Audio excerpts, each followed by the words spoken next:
The story begins with Steve Graham wakes his teenage son Peter and 13-year-old daughter Charlie for their 78-year-old grandmother Ellen Taper Lee's funeral. Steve's wife Annie, an artist who sculpts miniature dioramas, delivers the eulogy at her mother's service. Charlie makes a clucking noise while drawing a strange sketch during the speech. Annie talks to Charlie about Ellen at bedtime that night. Charlie claims that her grandmother always wished Charlie were a boy. To Annie's confusion, Charlie also wonders aloud who will care for her now that Ellen is dead. Annie later sees a haunting vision of Ellen after looking through a memory book while in Annie's workshop. A bird dies by flying into one of Charlie's classroom windows at school. Charlie goes outside and cuts off the bird's head. A woman across the street waves at Charlie. Annie begins researching apparitions. Steve receives word from the cemetery that Ellen's grave was desecrated, but he decides to not tell his wife. Annie tells Steve she is going to a movie, but actually attends a grief counseling support group. When she arrives at the meeting, it is dark outside. Annie openly discloses her mother's mental health issues, including the dissociative identity disorder and dementia. Charlie sees a strange light in her bedroom. Gallery owner Sylvia Archer contacts Annie about progress on her new works, which include a piece featuring Ellen. Peter asks his mother if he can go to a party where he hopes to see Bridget, a classmate he is interested in. Annie asks Peter if he invited his sister to go with him, since he claimed it was a party related to their school. Charlie experiences a vision of her grandmother surrounded by fire. Charlie makes her clucking noise when she is shaken out of her trance. Charlie tells Annie that she wants Ellen. Annie forces Peter to take Charlie with him to the party. Flustered at having to monitor his sister, Peter blows off Charlie so he can smoke marijuana with Bridget and their friends. Many of women at the party are wearing long flannel-style shirts. Left unsupervised, Charlie unknowingly eats chocolate cake containing a substance to which she is allergic. Charlie begins choking as she experiences an anaphylactic reaction. Peter carries his sister to his car and rushes her toward the hospital along a dark country road. Charlie sticks her head out the window in an effort to breathe better. Peter swerves to avoid an animal in the road. Charlie is decapitated when her head violently hits a utility pole. After sitting and staring in entranced shock, Peter drives home in a calm daze. Annie comes outside when it is light outside and is horrified to find her daughter's headless body in the car's back seat. The family holds a funeral for Charlie. Steve looks through Charlie's sketchbook of drawings. Peter experiences a panic attack while smoking marijuana before biking home from school. Peter arrives at home in the dark. Annie grieves alone while sitting in the car in the driveway. Annie drives to her grief support group meeting, but decides to turn around while still in the parking lot. However, fellow group member Joan spots Annie and stops her to talk.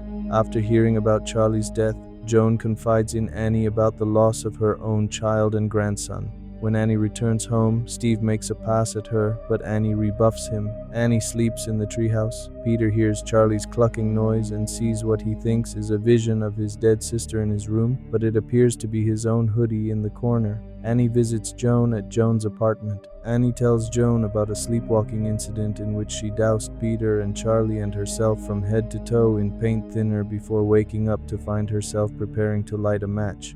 From her body language, Annie implies that the matches were in her left hand and can of paint thinner in her right. Annie explains that her relationships with her children were never the same afterward.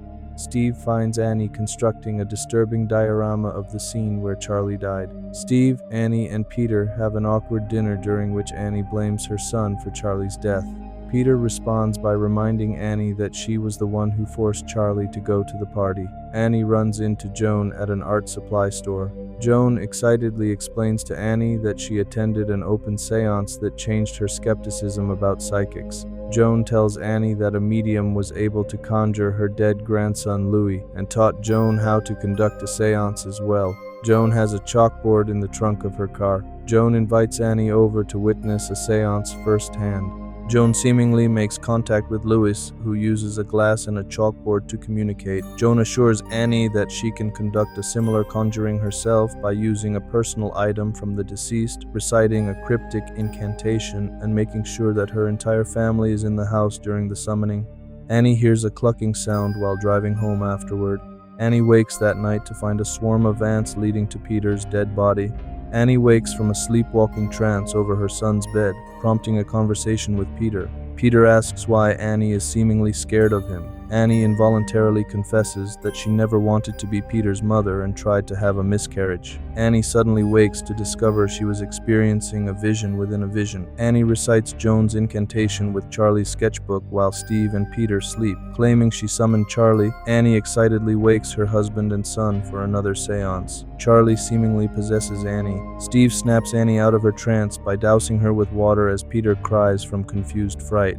During school, Peter sees the same strange light that Charlie previously saw in her bedroom. Peter notices that his reflection looks back at him with a different expression. Steve admonishes Annie for Peter becoming convinced that a vengeful spirit is threatening him. Annie trashes her studio in frustration when she accidentally breaks a tiny model chair after another voicemail from her gallery pressures her about providing new pieces. Charlie's spirit supernaturally draws in her old sketchbook. Peter sees a vision of his dead sister in the corner, and her head falls off, turning into a recreation ball on the floor before being choked in his bed. Peter accuses his mother of sleepwalking and attacking him again. Annie advises Peter not to tell Steve what happened. Annie goes on to explain that something supernatural is happening in the house and she is the only one who can stop it. The window above Peter's bed has a mark that looks similar to the one in Charlie's classroom when struck by the bird. Realizing that the spirit she summoned is malevolent, Annie throws Charlie's sketchbook into the fireplace. Annie's arm mirrors the burning book by also catching fire, forcing Annie to rescue the book. Annie returns to Joan for help, but no one's there, and she does not go inside Joan's residence.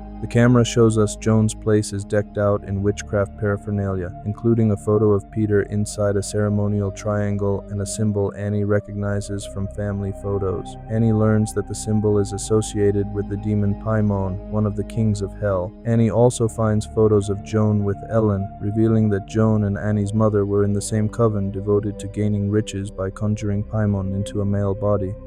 Annie discovers Ellen's headless corpse in her house's attic. Peter hears Joan shouting, "I expel you," at him from a distance at school behind a fence. During class, Peter hears Charlie's cluck. Peter acts possessed and suddenly bashes his head into his desk, snapping out of his trance with cries of terror and pain.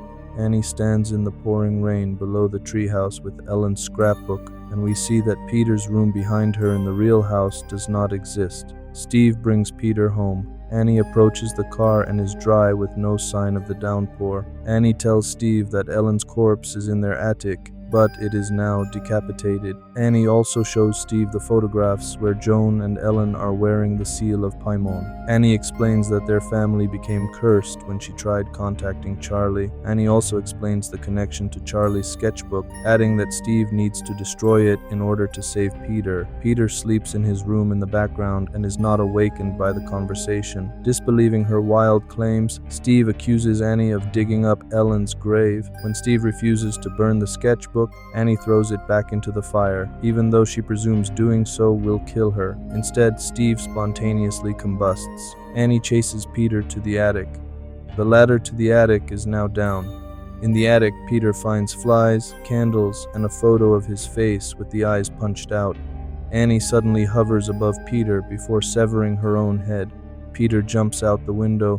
Peter's head hits the ground below, which seemingly knocks him out. Peter follows his mother's headless corpse as it floats into the treehouse. Peter looks around with a dazed, flat expression, and we're shown Annie and Ellen's headless bodies lie bowing on the floor in front of the statue. Joan's voice calls Peter Charlie as a woman crowns him, but welcomes Peter as Paimon while the coven hails the demon's arrival. The story ends with a shot of a model treehouse filled with dolls that look like Peter, the coven, and the headless Annie and Ellen. I hope you guys enjoy the recap. Thanks for watching. Don't forget to like and subscribe for more amazing videos.